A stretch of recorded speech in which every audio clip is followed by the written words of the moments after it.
Welcome to காளகம் Peravurani கோலம். Birthday wedding day கொண்டாடும் அனைவருக்கும் என்னுடைய வாழ்த்துக்கள். சப்ஸ்கிரைப் பண்ணுங்கள், லைக் பண்ணுங்கள், ஷேர் பண்ணுங்கள். ஆளுங்கிற இல்லை டச் பண்ணி எல்லா குளத்தையும் பாருங்கள். 4-5 நாளாக வீசே போகலைங்க.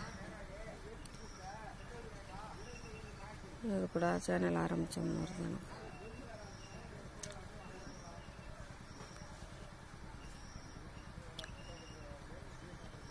சர்க்கிள், பின்னல், ரவுண்டு கோலம்.